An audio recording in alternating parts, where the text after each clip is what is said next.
at City Sprouts Chicken Coop. This coop is about 10 years old and it's gone through some changes, but it's been a really solid coop. It has kept our chickens safe all these years. So this big part out here is what we call the run. It's the place where the chickens run around during the day. And the part that is wrapped up in plastic right now is called the coop. That is where they're locked up, safe at night. It's predator proof. That's where they lay their eggs and do all that business.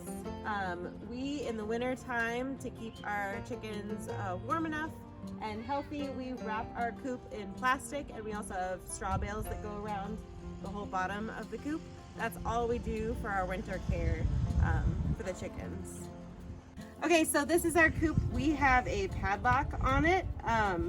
And originally this was just to keep things like raccoons, who are very smart, from getting into the chicken coop at night. So it's nice to have a somewhat complicated lock. You could just have one that goes like this and you put a stick through it.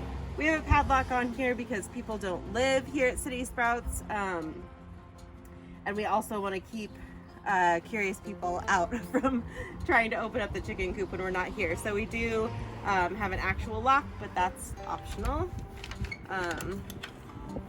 It's a nice big door. So we generally let the chickens out in the morning and we lock them up. Here at City Sprouts, we lock them up when we leave for the day. But at home, you want to make sure to always have your chickens locked up and safe before dusk, which is when raccoons start to come out. So follow me in here.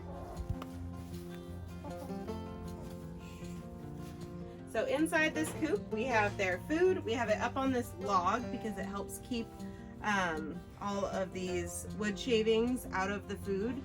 And the water is also up on some bricks for the same reason. The chickens can still reach it just fine. It's nice to be able to keep your food and water clean. Then you don't have to change things out as frequently, and it keeps the chickens healthier. We just use this regular rubber tub for water. We've used some of the fancier chicken waters before, but they always seem to not last as long and start to leak. So this has worked really well for us. Also in the winter time, we just put a little, I think they're made for horse trough. It's a little defroster that you just stick in there and keeps the water from freezing. Super simple. This is a nesting box over here. We have little wooden eggs inside it to try to encourage the chickens to lay in different boxes.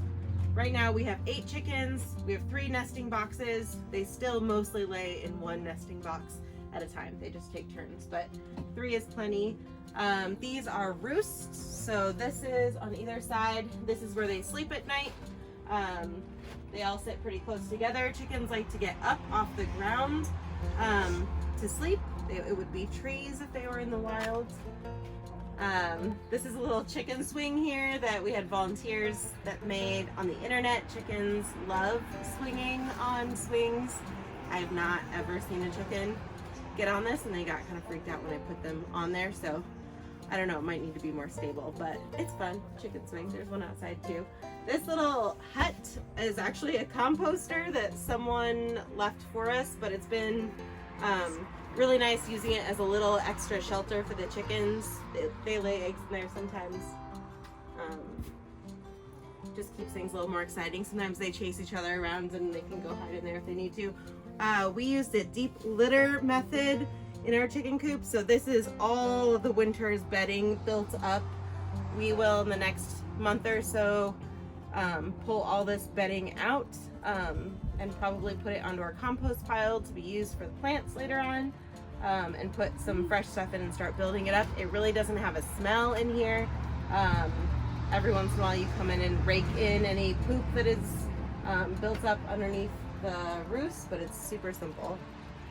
So it's important when you're building your chicken coop to have the right size for the amount of chickens that you have. The recommendation for your indoor enclosed area, the place where they sleep, is at least 4 square foot per chicken per full-size chicken. There are also bantam chickens, which are much smaller than the full-size chickens, and I think the requirement is about half of that for bantam chickens. But talking about full-size chickens, you want about 4 square foot.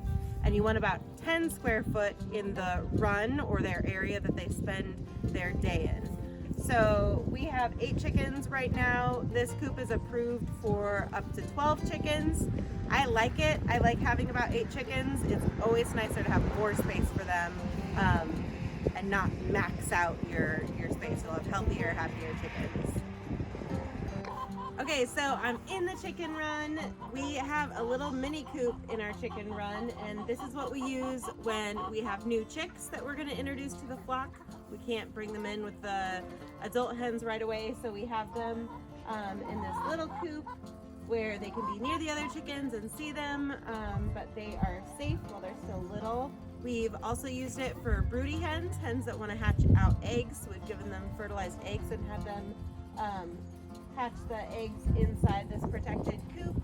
And also it's nice to have an extra coop for if you have a chicken that has been injured or is sick, that you can kind of put it away from the other chickens and keep it safe. So this little coop has come in really handy. I wouldn't put more than 3 adult hens in this coop for any length of time. If they had a big yard like this, it would that would be okay. But generally, it's a really small coop made for a small amount of chickens. And there is inside here, there is a roost. There's for them to go up and sit in, and there's also